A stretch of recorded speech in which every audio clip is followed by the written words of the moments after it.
السلام علیکم ورحمۃ اللہ وبرکاتہ۔ محترم دینی بھائیوں اور عزیز طالبات، بھائیوں اور بہنوں اور عزیز طالبات، اس سے پہلے والے درس میں ہم لوگ وہ پڑھ رہے تھے باب قول المحدث حدثنا واخبرنا وانبانا، اس ترجمۃ الباب کو مکمل کر لیا۔ اب دوسرا باب ہے بسم اللہ الرحمن الرحیم وبہ نستعین، باب طرح الامام المسألة على اصحابه ليختبر ما عندهم من العلم۔ به قال حدثنا خالد بن مخلد حدثنا سليمان حدثنا عبد الله بن دينار عن ابن عمر عن النبي صلى الله عليه وسلم قال إن من الشجر شجرة لا يسقط ورقها وإنها مثل المسلم، حدثوني ما هي؟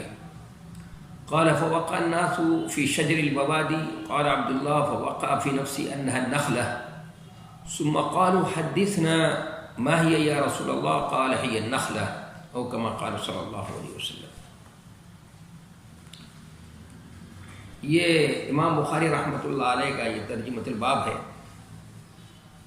اور اس ترجمۃ الباب کے ضمن میں وہی حدیث نقل کی ہے جو اس سے پہلے والے ترجمۃ الباب میں بھی نقل کی تھی انہوں نے، لیکن یہاں پر سند دوسری ہے۔ پہلے وہ سند دوسری تھی، ان کے استاد امام بخاری کے استاد وہاں پر قتیبہ تھے، یہاں پر استاد جو ہے وہ ہیں خالد بن مخلد ہیں، دونوں کی سند الگ الگ بیان کی ہے۔ اور یہاں پر دوسری بات سمجھانا چاہتے ہیں تو پھر اس حدیث کی بھی تشریح کرنے کی کوشش کی جائے گی انشاءاللہ۔ تو پہلے ترجمۃ الباب سمجھتے ہیں اور اس ترجمۃ الباب کا اس سے پہلے والے سے کیا ربط ہے، کیا مناسبت ہے۔ دیکھیے، اس سے پہلے امام بخاری رحمۃ اللہ علیہ نے یہ ثابت کیا تھا کہ کیا ہے، یہ امام بخاری رحمۃ اللہ علیہ نے یہ بتایا تھا کہ استاد کو بیدار مغز رہنا چاہیے،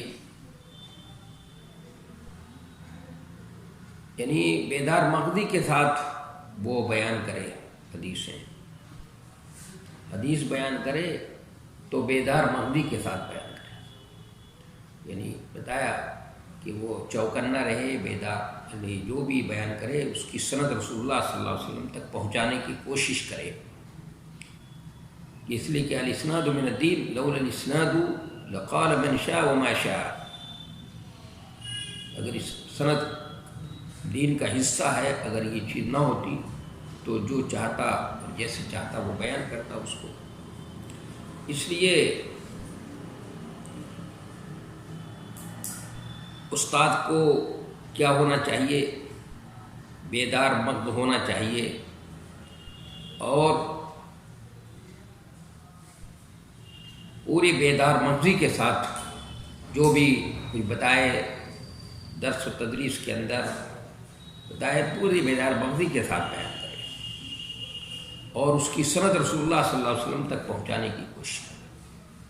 تو اب ضرورت اس کی تھی کہ جہاں استاد کو بیدار مغز رہنا چاہیے، وہیں استاد کو یہ بھی چاہیے کہ اپنے شاگردوں کو بھی بیدار مغز رکھے، ان کو بھی چوکنا رکھے۔ اس لیے اس کے لیے وقتاً فوقتاً درس میں ان سے سوال کرتا رہے، ان کو سوال پر ابھارتا رہے اور ان کو درس میں شریک کرے، اس طرح شریک کر لے۔ تو اس طرح جب کرے گا، چوکنا رہے، وقتاً فوقتاً سوال کرے گا، تو وہ چوکنا رہے گا کہ بھئی کہیں اچانک استاد نے سوال کر دیا اور ہم نے جواب نہیں دیا تو یہ بہت بڑی بات ہوگی، استاد بدگمان ہوں گے، اور استاد کی بدگمانی تو اچھی چیز نہیں ہے۔ تو اس لیے وہ چوکنا رہے گا۔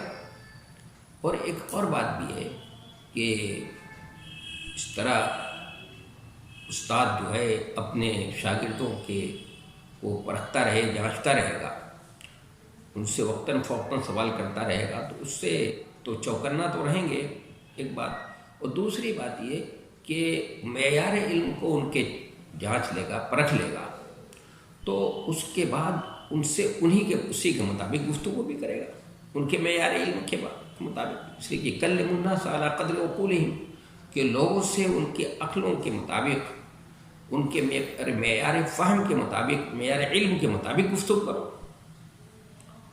اس لیے بھی ضروری ہے. تو یہ امام بخاری رحمۃ اللہ علیہ کا جو ہے کیا تھا، اس وجہ سے یہ ترجمۃ الباب قائم کیا ہے، مناسبت اس طرح سے. مقصد کیا ہے؟ مقصد یہ ہے کہ امام بخاری رحمۃ اللہ علیہ چاہتے ہیں کہ استاد کو یہ چاہیے کہ اپنے درس میں شاگردوں کو شریک کرے اور ان کے معیار علم کو پرکھتا رہے، جانچتا رہے. لیکن چونکہ ابو داؤد کی روایت کے اندر ایک بات ہے کہ نہا نبی صلی اللہ علیہ وسلم عن الغلوطات، کہ نبی صلی اللہ علیہ وسلم نے پیچیدہ سوال کرنے سے منع کیا ہے. پیچیدہ سوال کرنے سے منع کیا ہے. تو ظاہر کسی کے سامنے یہ حدیث ہوگی تو سوچے گا کہ بھئی نبی صلی اللہ علیہ وسلم نے تو اس طرح سے سوال کرنے، پیچیدہ سوال کرنے سے منع کیا ہے، تو یہ سوال کرنا تو صحیح نہیں ہوگا، نہیں ہو سکتا. تو اس ذہن کو صاف کرنے کے لیے کہ وہاں پر جو نبی صلی اللہ علیہ وسلم نے پیچیدہ سوال کرنے سے منع کیا ہے، اس سے مراد یہ ہے کہ ایسا سوال کہ انسان اس طرح کا مشکل سوال ہو کہ اپنی ساری توانائی، ساری صلاحیت لگا دے اور سوچ اور غور و فکر کرنے کے بعد تھک ہار جائے، اس کا جواب نہ کر سکے. اس سے اس طرح کا سوال کرنا یہ صحیح نہیں ہے. اور یہ سوال، اس طرح کا سوال اس لیے کرنا تاکہ اپنی بڑکپن کا، اپنی فوقیت کا سکہ جمایا جائے، یا کبر اور غرور کی بنیاد پر اس طرح کا سوال کیا جائے، تو یہ تو بالکل ہی صحیح نہیں ہے، کسی طرح سے بھی صحیح نہیں ہے. اس طرح کے سوال کرنے سے نبی صلی اللہ علیہ وسلم نے بیان کیا ہے. ورنہ سوال حسن السوال نصف العلم، سوال اب تو یہ تو آدھا علم ہے. حسن السوال نصف العلم. اور نبی صلی اللہ علیہ وسلم نے یہ فرمایا ہے کہ شفاء العی السوال، کہ جہالت کا علاج سوال میں ہے. تو مطلقاً سوال سے آپ تھوڑی منع کر رہے ہیں، بلکہ کون سے سوال سے منع کر رہے ہیں؟ اس سوال سے جو کوئی کسی سے اس طرح پیچیدہ سوال کرے، اتنا پیچیدہ سوال کرے اور کہ اس پوری توانائی لگا دے، اپنی پوری صلاحیت صرف کر دے اور اس کو جواب نہ بن پڑے. اور یہ مقصد اس کے پیچھے کیا ہو؟ اپنی تعلی، غرور ہو، کبر ہو، اپنی فوقیت، علمی فوقیت کو جتانا ہو، کرنا ہو، تو ایسے سمجھ ہے. لیکن ہاں کسی کے معیار علم کو جانچنے کے لیے، پرکھنے کے لیے، تاکہ اسی کے مطابق اس سے بات کی جائے. تو جیسے ہم لوگ پڑھاتے ہیں تو امتحان لیتے ہیں، اور امتحان تو مشقت سے، اس کے معنی تو مشقت کے ہوتی ہیں. اور عند الامتحان یکرم الرجل و یہان، کہ کوئی ذلیل ہوتا ہے اور کوئی جو ہے کیا ہوتا ہے، کسی کی عزت ہوتی ہے. کوئی فیل ہوتا ہے، کوئی پاس ہوتا ہے، کوئی اعلیٰ نمبر حاصل کرتا ہے، کوئی معمولی سا نمبر حاصل کرتا ہے. تو ہوتا ہی ہے. لیکن اس کا مطلب یہ نہیں ہے کہ سوال نہیں کیا جائے، سوال کیا جائے، لیکن ایسا سوال ہو کہ مشکل نہ ہو، مطلب تھوڑی سی اگر توجہ کی جائے، تھوڑا کوشش کی جائے تو اس کا جواب بن پائے. بلکہ اگر بہتر یہ ہے کہ اس کا کچھ عطا پتہ بھی کچھ دے دیے جائے، اشارے کر دیے جائیں. جیسے کہ ابھی حدیث میں آئے گا کہ نبی علیہ الصلوۃ والسلام سوال کر رہے ہیں، تو اس کا عطا پتہ بھی، جمار کو نبی صلی اللہ علیہ وسلم کھا رہے ہیں، چنار کھا رہے ہیں، جمار کو کھا رہے ہیں، تو اور آپ اس کو کھاتے ہوئے اور یہ آپ سوال کر رہے ہیں، تو گویا اس کا عطا پتہ بھی دے رہے ہیں. تو اس طرح کا اگر سوال ہے تو اس میں کوئی حرج کی بات نہیں ہے. ایسا سوال کرنے سے منع نہیں کیا ہے. یہی ثابت کرنا چاہتے ہیں امام بخاری رحمۃ اللہ علیہ، اور لوگوں کے ذہنوں کو صاف کرنا چاہتے ہیں کہ کسی کے ذہن میں وہ حدیث یہ اگر سامنے ہے تو یہ نہ سمجھ میں آئے کہ سوال کرنا یہ صحیح نہیں ہے، مطلقاً سوال نہیں ہے. کون سا سوال کرنا صحیح نہیں ہے؟ وہ سوال جس کے پیچھے کبر ہو، غرور ہو، اپنی تعلی اور فوقیت ثابت کرنا ہو، اپنے علمی تفوق کو ثابت کرنا ہو، اپنے علمی تفوق کا سکہ جمانا ہو کسی کے اس میں، تو ایسا جو ہے اس طرح کا سوال صحیح نہیں ہے. اس انداز کے سوال سے کیا کرنا چاہیے؟ گریز کرنا چاہیے. ہاں لیکن جانچنا اوپر رکھنے کے لیے، کوئی کسی کے پاس کچھ معلوم نہ ہو تو اس سے کوئی دین کی بات معلوم کرنا تو صحیح ہے، جائز ہے۔ تو امام بخاری رحمۃ اللہ علیہ کا مقصد میں سمجھتا ہوں کہ واضح ہو گیا ہوگا، اور اس کے لیے انہوں نے دلیل وہ ایک نظیر پیش کی ہے کہ عبداللہ ابن عمر رضی اللہ تعالیٰ عنہ کہتے ہیں کہ نبی علیہ الصلوۃ والسلام نے ایک پہیلی بجھائی۔ پہیلی کیا ہے؟ دیکھیے نبی صلی اللہ علیہ وسلم بھی اپنے صحابہ اکرام سے سوالات کرتے تھے، کبھی سوال صحابہ اکرام نہیں کرتے تھے تو آپ سوال پر ابھارتے تھے ان کو، اور کبھی کبھی سوال خود بھی کر لیتے تھے، اور کوئی آپ سے سوال کرتا تھا کتنے بھی مشکل لہجے میں اور سخت لہجے میں سوال کرتا تھا تو آپ صلی اللہ علیہ وسلم بہت ہی پیار اور شفقت کے ساتھ اس کا کیا کرتے تھے، جواب دیتے تھے۔ اور اگر کوئی بیتوکا سوال کرتا تھا آپ سے، یہ بھی ہوتا تھا کبھی، تو اس سوال کے رخ کو موڑ دیتے تھے آپ۔ مثلا ایک صحابی نے آپ سے سوال کیا قیامت کب آئے گی، تو قیامت کب آئے گی یہ ذرا بیتوکا سوال ہے، نہ اس کا تعلق عمل سے ہے نہ اس کا عقیدے سے ہے، تو آپ نے فوراً اس کا رخ موڑا ہے، کہا کہ ماذا عادت لہا، کیا بھائی کیا تیاری کر لی، تم نے بہت زیادہ تیاری کر لی اس کی، ایسا معلوم ہوتا ہے کہ تم نے بڑی تیاری کر رکھی ہے اس کی۔ تو انہوں نے کہا کہ صحابی رسول نے کہا کہ اللہ کے رسول تیاری تو بہت زیادہ نہیں کی ہے میں نے، بہت زیادہ نماز روزہ حج زکوٰۃ تو نہیں میرے پاس، لیکن ہاں ایک چیز ہے کہ میں اللہ اس کے رسول سے محبت کرتا ہوں۔ تو آپ نے فرمایا انت ما من احببت، جاؤ تم جس سے محبت کرتے ہو تم اسی کے ساتھ اٹھائے جاؤ گے، یہ فرما دیا، رخ موڑ دیا وہاں پر بیتوکا سوال ہے۔ اور کبھی سوال کرتے تھے آپ، مثلا آپ پوچھتے ہیں کہ هل تدرون من المفلس، کہ کیا تم جانتے ہو مفلس کس کو کہتے ہیں؟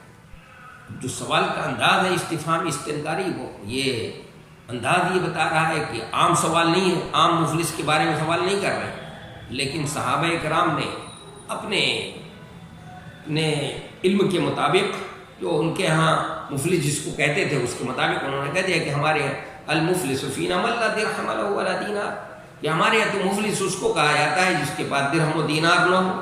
تو آپ نے فرمایا نہیں، المفلس من امتی یاتی یوم القیامہ بصلاۃ و صیام و زکاۃ، کہ مفلس تو وہ ہے میری امت کا جو کل قیامت کے دن نماز روزہ حج زکوٰۃ بہت لے کر آئے گا، لیکن قد شتم هذا واکل مال هذا وسفك دم هذا فيعطى هذا من حسناته وهذا من حسناته فإن فنيت حسناته فأخذ من خطاياهم وطرح عليه ثم طرح في النار، وكما قال صلی اللہ علیہ وسلم۔ اس طرح سے نبی صلی اللہ علیہ وسلم لوگوں کے اندر سوال اس طرح سوال کرتے تھے، ان کو سوال پر ابھارتے تھے۔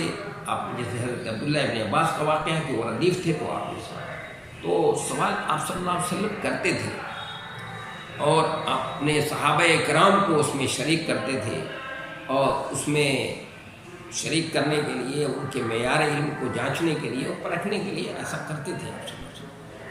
تو آپ صلی اللہ علیہ وسلم نے بھی ایک پہلے یہاں پر بٹھائی کہ بھائی ایک درخت ہے جو سدا بہار ہے، لا يسقط ورقها، اور دوسرے روایت میں لا ينقطع نفعها، اس کا نفع کبھی ختم نہیں ہوتا، وَإِنَّهَا مَثِلُ الْمُسْلِمِ، وہ بالکل مسلمان کی طرح ہوتا ہے۔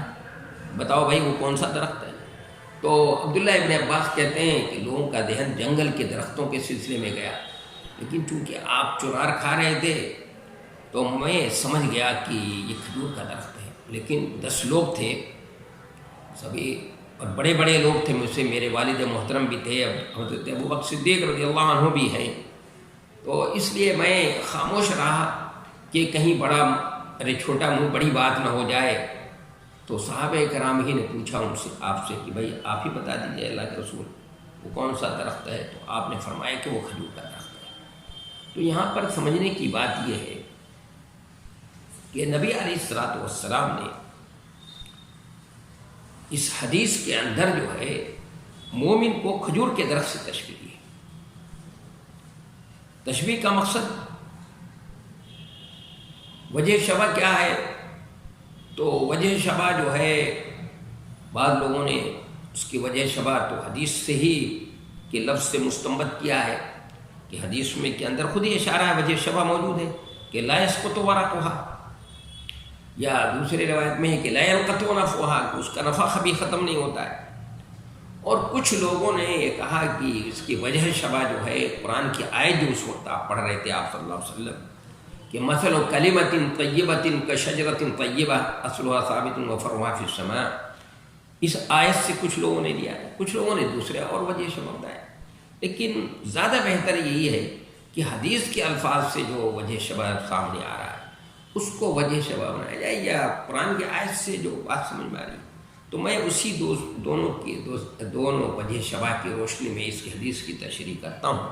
تو پہلا وجہ شبہ ہے کیا کہ اس کا پتا نہیں جھڑتا ہے، وہ سدا بہار درخت ہے، یعنی اس پر کوئی سرد ہوا چلے گرم ہوا چلے موسم کیسا بھی ہو، وہ کھجور کا درخت مستقیم القامہ ہوتا ہے، اس پہ سرد اور گرم ہواؤں کا اثر نہیں پڑتا، اس پہ وہ موسم سے متاثر نہیں ہوتا۔ تو آپ صلی اللہ علیہ وسلم یہ فرما رہے ہیں کہ مومن کا حال معاملہ بھی ہے کہ مومن بھی مستقیم القامت ہوتا ہے، وہ بھی حالات کے سرد گرم حالات سے مشکل اور پریشان کن حالات سے متاثر نہیں ہوتا ہے، وہ اس پہ واویلا نہیں مچاتا ہے، بلکہ وہ ہر حالت میں جو ہے مستقیم القامت ہوتا ہے۔ اور مقصد یہ بھی بتانا ہے کہ تشبیہ کا مقصد کہ مومن کی خیر و برکت اس کی نفع رسانی کو بتانا ہے کہ جس طرح کھجور کی برکت خوشہ آنے سے لے کر کھجور کے پکنے اور سوکھنے تک برابر جاری رہتی ہے، اس کی خیر و برکت جاری، بلکہ کھجور کے درخت اس کے تنا شاخ پتا وغیرہ سے بھی فائدہ اٹھایا جاتا ہے۔ تو کھجور کا درخت اور اس کا پھل ہر مرحلے میں فائدہ مند ہوتا ہے، اس کا پھل تو بہت ہی مفید ہے کہ آج کی میڈیکل سائنس نے تو یہ بھی کہا ہے کہ اس کا پھل تو بہت مفید ہے، اس میں تو ساری وٹامنیں پائی جاتی ہیں، وہ ساری وٹامن موجود ہوتی ہیں جو انسانی جسم کے لیے ضروری ہیں سانجی۔ تو کھجور کا درخت جیسے گویا کہ ہر مرحلے میں مفید ہے، اس کا پھل بھی بہت مفید ہے۔ تو اسی طرح مومن کی زندگی کا ایک ایک لمحہ نفع بخش ہوتا ہے، یہاں تک کہ مرنے کے بعد بھی اس کی خدمات سے فائدہ اٹھایا جاتا ہے۔ لہذا ہر مومن کو اپنی ذات اور اپنے قول و فعل سے اللہ کی ہر مخلوق، انسان ہو جانور ہو مومن ہو کافر ہو مشرک ہو، سب کو کیا کرنا چاہیے؟ فائدہ پہنچانا چاہیے اور ضرر رسانی سے بچنا چاہیے، یہ بتانا چاہتے ہیں۔ جس طرح کھجور سے اللہ کی مخلوق فائدہ اٹھاتی ہے، اسی طرح مومن کے وجود سے بھی اللہ کی ہر مخلوق کو فائدہ پہنچنا چاہیے۔ یہ اس حدیث میں سے تشبیہ دے کر نبی علیہ الصلوۃ والسلام نے یہ سب باتیں سمجھا دی کہ جیسے ہر مرحلے میں وہ مفید ہوتا ہے، اسی طرح ایک مومن کو بھی ہوتا ہے۔ اس لیے نبی صلی اللہ علیہ وسلم نے فرمایا کہ خیرکم من ینفع الناس، تم میں سب سے بہتر وہ ہے جو لوگوں کو نفع پہنچائے، جو لوگوں کو نفع پہنچائے۔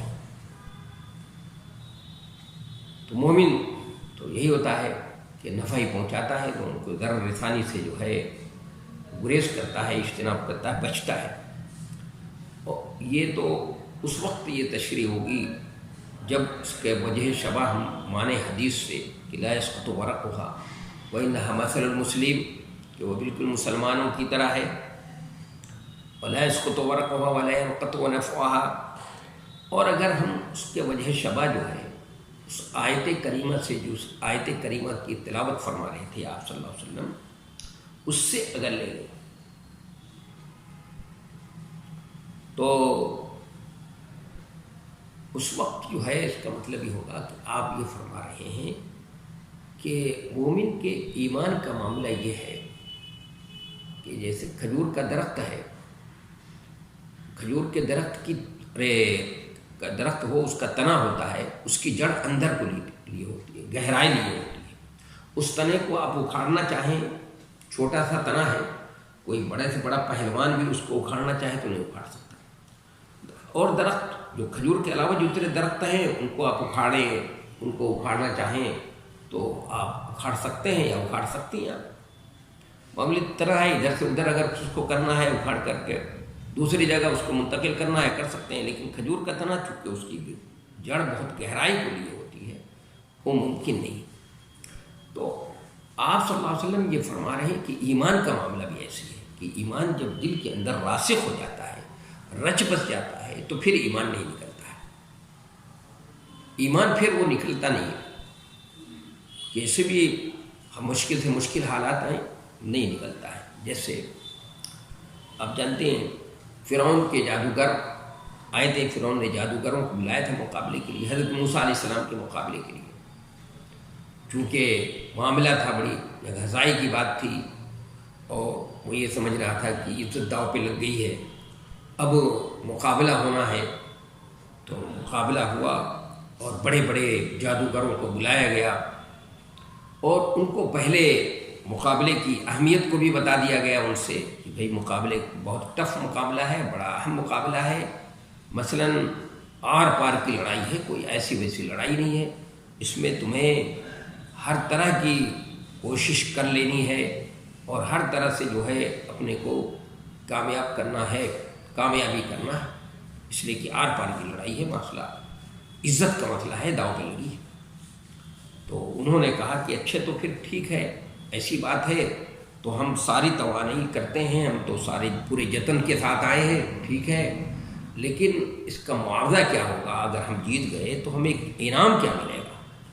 تو اس نے کہا تھا کہ اقتدار میں حصے دار ساجھیداری ہوگی، لیکن جب انہوں نے یہ کہا آئے تو انہوں نے حضرت موسیٰ علیہ السلام سے کہا کہ بتائیے آپ پہلے دکھائیں گے یا ہم دکھائیں کرتب؟ تو وہ تو چاہتے ہی تھے کہ ہم ہی دکھائیں پہلے، تو حضرت موسیٰ علیہ السلام نے کہا کہ تم ہی دکھاؤ پہلے، چلو دکھاؤ کرتب۔ انہوں نے دکھایا تو سانپ جو ہے سانپ نکلنے لگے، تو اللہ تعالیٰ نے حضرت موسیٰ علیہ السلام سے کہا کہ اپنے عصا کو ڈال دو، اور سب جو ہے ہکا بکا رہ گئے دیکھ کر، کہ سارے سانپوں کو نگل لیا عصا نے۔ تو وہ فوراً ایمان لے آئے۔ تو فرعون نے کہا کہ تم لوگوں نے یہ معلوم ہوتا ہے کہ کوئی منصوبہ بنا رکھا تھا، یہ تمہارے پہلے سے تمہاری سازش تھی، پلاننگ تھی، یہ تو ہمارے خلاف بغاوت ہے۔ اور اس زمانے میں بغاوت کی سزا یہی تھی کہ الگ الگ سمتوں سے ہاتھ پیر کو کاٹ کر کے پھانسی کے تخت پہ لٹکایا جاتا تھا عبرت کے لیے۔ تو اس نے کہا کہ وہی بغاوت کی سزا تم کو دی جائے۔ تو انہوں نے کہا کہ بھائی فقد ما انت قاض انما تقضی هذه الحیاۃ الدنیا، جو کرنا ہو کر لو بھائی، تم کیا کر سکتے ہو؟ یہ دیکھیے ایمان رچ بس کیا۔ انہوں نے کہا نہیں کچھ نہیں ہوتا، پھانسی کے تختے پہ لٹکاؤ، ہمیں ہمارے ہاتھ پیر مختلف سمتوں سے کاٹ دو، کچھ بھی کوئی بات نہیں، لیکن ہم تو اب ایمان لے آئے ہیں، اب ایمان نہیں لے سکتے۔ اسی طرح سے وہاں پر دیکھیے بنی اسرائیل کے وہ بچے کا واقعہ ہے، راہب کا، کہ ہم وہ سیکھتا تھا، وہ تفصیل ہے اس میں۔ تو وہ اس بچے کو جب اس کا راز فاش ہو گیا اور اس کو مارنے کی بات آئی تو مختلف طریقے حربے اختیار کیے مارنے کے لیے، اس مختلف طریقہ اختیار کیا، لیکن کسی طرح نہیں مار پا رہے تھے۔ تو اس نے بچے نے خود کہا، بتایا کہ بھائی تم مجھے مارنا چاہتے ہو نا، ایسے نہیں مار سکتے، مجھے مارنا ہے تو ایک کام کرو کہ مجمع عام کے اندر میرے رب کے نام سے مارو، تم مار سکتے ہو۔ تو ان لوگوں نے کہا بھائی حاکم وقت نے کہا مارنا تو ہے اس کو، اسی طرح مارنا ہے تو ٹھیک ہے چلو۔ مجمع عام باقاعدہ اعلان ہو گیا کہ فلاں دن جو ہے، وقت تو سارے لوگ جمع ہو گئے، اب اس کے نام سے، اس کے رب کے نام سے اس کو مارا گیا، وہ مر گیا۔ لیکن ہوا کیا؟ سارے کے سارے لوگ مسلمان ہو گئے۔ تو اس نے کہا کہ حاکم وقت نے کہ یہ بھی پلاننگ کے تحت ہے، منصوبے کے تحت، ان کو بھی سب کو آگ روشن کرایا، اس میں سب کو آگ میں ڈالو۔ تو اس میں ہر شخص آگ میں جانے کے لیے کیا ہو گیا؟ سماء ذات البروج کے اندر جو ہے سورہ بروج میں اللہ تبارک و تعالیٰ نے واقع اصحاب الاخدود کا واقعہ بیان کیا ہے، سب لوگ اس میں آگ میں جانے کے لیے تیار ہو گئے۔ ایک خاتون جس کے پر گود میں بچہ تھا، وہ ذرا جھجک رہی تھی بچے کی وجہ سے، تو اس بچے نے کہا کہ ماں چھلانگ لگا دو، تم حق پر ہو۔ کیا ہے؟ وہی ایمان جب رس بچ جاتا ہے تو پھر نہیں نکلتا ہے۔ یہ بات جو ہے وہاں پر بھی ہرقل نے یہ جو پوچھا تھا کہ بھائی کوئی ایسا شخص بھی ہوا ہے جو ان کے دین کو ناگوار سمجھ کر کے مرتد ہوا ہو؟ اس نے کیا کہا کہ نہیں، ابو سفیان نے کہا کہ نہیں بھائی ایسا نہیں ہوا ہے۔ تو ہرقل نے اس پہ تبصرہ کیا تھا کہ ایسے ایمان کا معاملہ ہے، جب وہ رچ بس جاتا ہے تو پھر ایمان نہیں نکلتا ہے، ایمان کا معاملہ یہی ہوتا ہے۔ تو آپ صلی اللہ علیہ وسلم نے تشبیہ دے کر یہ بتا دیا کہ ایمان کا معاملہ کھجور کے تنے کی جو جڑیں ہوتی ہیں بہت گہرائی کی وجہ سے، ایمان کا معاملہ بھی ایسی ہے کہ وہ بھی جب رس بس جاتا ہے تو پھر نکلتا نہیں ہے۔ تو نبی علیہ الصلوۃ والسلام نے تشبیہ دے کر اگر یہ وجہ شبہ لے تو اس کا مطلب یہ ہوگا کہ نبی علیہ الصلوۃ والسلام نے یہ فرمایا۔ تو اس طرح سے نبی علیہ الصلوۃ والسلام نے بہت سی چیزیں صحابہ کرام کے سامنے بہت سی چیزیں واضح کر دیں، کس کے ذریعے سے؟ اس تمثیل کے ذریعے سے۔ تو دیکھیے اس حدیث سے بہت سی باتیں ہم کو سمجھ میں آتی ہیں، اگر ہم اس کو جو ہے اس سے عملی زندگی پر منطبق کریں تو بہت سی باتیں سمجھ میں آتی ہیں۔ سب سے پہلی بات تو یہی کہ استاد اپنے شاگردوں کا امتحان لے سکتا ہے، جائز ہے، اس حدیث سے کسی کو اعتراض نہیں ہونا چاہیے کہ نہى النبی صلی اللہ علیہ وسلم عن الاوطاد، اس کا مطلب وہ ہے جو میں نے بتایا جس کی وضاحت کی، اور اس سے حصول علم کی ترغیب بھی ہے، علم کے لیے ابھار رہے نبی علیہ الصلوۃ والسلام، سوال کر رہے ہیں، پوچھ رہے ہیں، معلوم کر رہے ہیں۔ اور بھی اس حدیث سے آگے چل کر کے امام بخاری اس کو اور بھی 2-3 مرتبہ بیان کریں گے اس حدیث کو، اس سے فہم فی العلم کی فضیلت کو بھی اس سے ثابت کریں گے۔ امام بخاری رحمۃ اللہ علیہ اس سے یہ بھی بات سمجھ میں آتی ہے کہ حصول علم کی ترغیب بھی ہے۔ اور ایک اور بات یہ سمجھ میں آتی ہے کہ اگر کوئی بڑی مصلحت فوت نہ ہو تو بڑوں کے سامنے خاموش رہنا چاہیے۔ دیکھیے عبداللہ ابن عمر رضی اللہ تعالیٰ عنہما خاموش رہ گئے۔ 10 لوگ تھے کیونکہ یہ سب کم سن تھے، سب لوگ بڑے بڑے تھے، تو کوئی بڑی مصلحت کوئی فوت نہیں ہو رہی تھی، اس لیے عبداللہ ابن عمر رضی اللہ تعالیٰ عنہما نے کیا کیا؟ خاموش رہے۔ تو معلوم ہوا کہ اگر کوئی بڑی مصلحت فوت نہ ہو رہی ہو اور بڑے لوگ وہاں موجود ہوں مجلس کے اندر، تو چھوٹے کو خاموش ہی رہنا چاہیے، چھوٹے کو خاموش رہنا یہ زیادہ بہتر ہے۔ اور اس سے سب سے بڑی بات جو سمجھ پائی، کھجور کے درخت اور اس کے پھل کی خیر و برکت کا ثبوت، کہ کھجور کا درخت بھی خیر و برکت کا ذریعہ ہے، اور پھل تو بہت ہی مفید ہے، اتنا مفید ہے کہ انسان کے جسم کے لیے جن وٹامنوں کی ضرورت ہے وہ وٹامن اس کے اندر پائی جاتی ہیں۔ کہ بعض ڈاکٹروں نے تو لکھا ہے روزانہ اگر نہار منہ 4-5 کھجوریں کھائی جائیں تو اس سے آدمی صحت یاب رہے گا، پھر ڈاکٹر کے پاس جانے کی ضرورت نہیں ہو۔ اور اجوا کھجور کی تو بڑی فضیلت آپ صلی اللہ علیہ وسلم نے جو سب سے عمدہ کھجور مانی جاتی ہے اس خاص طور سے مدینہ منورہ کی ہو تو پھر کیا کہنا ہے، پھر کیا کہنا، بہت ہی عمدہ کھجور ہے، اس کے تو بڑے فوائد ہیں۔ اور لوگوں نے تجربے بھی کیے ہیں کہ برف کوڑھ کی بیماری مریض کو 7 دن تک 7 دانے کھلا دیے، اس سے اس کو شفا بھی حاصل ہو گئی، اس طرح سے ہوا ہے، تجربہ کیا ہے لوگوں نے۔ تو بہت ہی خیر و برکت کھجور کے درخت اور اس کے پھل کی خیر و برکت کا ثبوت تو ہوتا ہی ہے۔ اور اس سے یہ بات بھی سمجھ میں آئی، دیکھیں اگر اس کو منطبق کریں تو مثالیں دے کر سمجھانا تعلیم و تربیت کا زیادہ مفید طریقہ ہے۔ اس لیے قرآن کے اندر بھی نبی اللہ تبارک و تعالیٰ نے جہاں بجا مثالیں دے کر سمجھایا، مختلف مثالوں کے ذریعے سے سمجھایا ہے۔ منافقین کی حقیقت کو بھی سمجھایا ہے تو مثالیں ہی دے کر سمجھایا ہے، اور بھی مختلف خرچ کرنے کو، اللہ کے راستے میں خرچ کرنے کو کی اہمیت کو سمجھایا ہے تو اس کو بھی مثال دے کر سمجھایا ہے، اور دنیا کی حقیقت کو سمجھایا ہے، دنیا داروں کی حقیقت کو، تو اس کو بھی مثال دے کر سمجھایا ہے۔ تو اللہ کے رسول صلی اللہ علیہ وسلم بھی مثالیں دے کر سمجھایا کرتے تھے، اور آپ تو مثالوں کے شہنشاہ تھے اور بہت ہی عمدہ مثال دیتے تھے۔ میں آپ کو اس کے لیے بتاؤں کہ جیسے آپ نے فرمایا کہ ایک معاشرہ ہے جس میں اچھے لوگ اور برے لوگ رہتے ہیں، اس کو کیسے تشبیہ دیا آپ نے کہ جیسے کچھ لوگ سفر پہ جا رہے ہیں، سمندری سفر ہے، 2 منزلہ جہاز ہے، قرآن دادی کر کے کچھ لوگ اوپر رہے کچھ لوگ نیچے، تو نیچے والوں کو پانی کی ضرورت پڑتی ہے تو اوپر جا کر پانی لاتے ہیں، تو انہوں نے نیچے والوں نے سوچا کہ بھائی ہم اوپر جاتے ہیں پانی لینے کے لیے، پریشانی ہوتی ہے تو کیوں نہ ایسا کر لیتے ہیں، اوپر والوں کو پریشان نہ کریں، اپنے کو نیچے ہی گڈھا کر لیتے ہیں، تو کڑھاڑی لے کر ٹھک ٹھک مارنا شروع کر دیا۔ تو آپ نے فرمایا کہ اگر اوپر والوں نے پکڑ لیا ان کو، اگر پوچھا کہ بھئی کیا کر رہے ہو، اور پکڑ لیا ان کا ہاتھ، تو خود بھی بچیں گے، وہ بھی بچ جائیں گے، اور اگر چھوڑ دیا تو خود بھی تباہ ہوں گے، وہ بھی تباہ ہو جائیں گے۔ تو اس طرح سے سمجھایا آپ نے کہ سماج کے اندر اچھے اور برے لوگ رہتے ہیں، اگر اچھے لوگ ان برے لوگوں کے ہاتھ نہیں پکڑیں گے، ان کو سمجھائیں گے نہیں، تو یہ بھی برائی کے لپیٹ میں آ سکتے ہیں اور یہ بھی تباہ و برباد ہو سکتے ہیں۔ دیکھا آپ نے نبی علیہ الصلوۃ والسلام اس طرح مثالیں دے کر سمجھایا کرتے تھے، بہت عمدہ مثال ہے۔ اور اسی بات بھی تشبیہ دینا بھی جائز ہے، نبی صلی اللہ علیہ وسلم نے تشبیہ دیا ہے مسلمان کو کھجور کے درخت کی طرف ہے۔ اور اس سے یہ بات بھی کہ بڑوں کے احترام اور ان کی تکریم کا ثبوت بھی ملتا ہے۔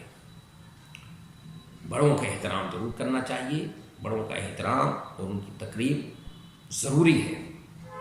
اگر کوئی چاہتا ہے تو ان کے بڑوں کا احترام، ہمارے اسلاف کا طریقہ یہی تھا کہ جس سے اگر انہوں نے علم سیکھ لیا، کسی سے علم حاصل کیا ہے، تو وہ اس کی عزت کرتے تھے، اس کی تکریم کرتے تھے اور اس کا احترام آخر وقت تک کرتے تھے، ہمیشہ اس کا احترام کرتے تھے جب بھی نام ہوتا ادب کے ساتھ۔